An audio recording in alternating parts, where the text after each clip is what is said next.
मराठी आलंच पाहिजे आलंच पाहिजे. आलंच पाहिजे मराठी का नाही आलं पाहिजे मराठी आलं नाही तर मतलब काय मग इतके दिवस का चालवून घेतलं असेल सरकारने? आताच का त्यांना कशी जाग आली? कारण की आता तुम्ही बघत असाल की भरपूर हेच चाललंय वादविवाद चालले जातीवाद चालले मराठी माणसाने कधी पुढे यायचं मराठी माणूस कधी बोलेल बरोबर. मराठी माणसं सगळे हक्क तर तुम्ही छिनून घेतले बाकी सरकारने अस्तित्व असलं पाहिजे ना. म्हणजे प्रताप सरनाईक जी यांचा जो स्टेटमेंट आहे त्याला तुम्ही सहमत आहे नाही पण मराठी माणसांना रोजगार उपलब्ध होईल याचा विचार करावा ना. आपण निगेटिव्ह का पॉझिटिव्ह पण बघा. बरोबर. मराठी माणसांना रोजगार उपलब्ध होईल नसर भाषा तर शिकावी.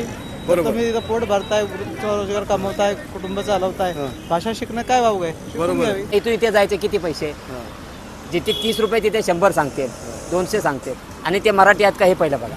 मराठी मुलं तसं करत नाहीत. वा वा चुकतात मान्य करतो ते पण चुकतात 100% कोणी धुतल्या तांदळासारखे नाही आहेत चुकतात पण थोडेफार देतात म्हणजे आम्हाला हिंदीमध्ये ते थोडी त्यांची भाषा म्हणजे ते चेंज नाही करत ते त्यांच्या भाषेतच बोलतात आमच्याशी ॲज अ पॅसेंजर म्हणून. मग आम्ही आमच्या महाराष्ट्रामध्ये पण त्यांना मराठी येणं गरजेचं आहे मग त्यांनी मराठीमध्ये बोलणं गरजेचं आहे. आम्ही काय बोलत नाही कंपनी त्यांनी इकडे राहतात ते म्हणजे कमवतात वगैरे तर त्यांनी तर मग मराठी आलं पाहिजे आलं पाहिजे त्यांना. म्हणजे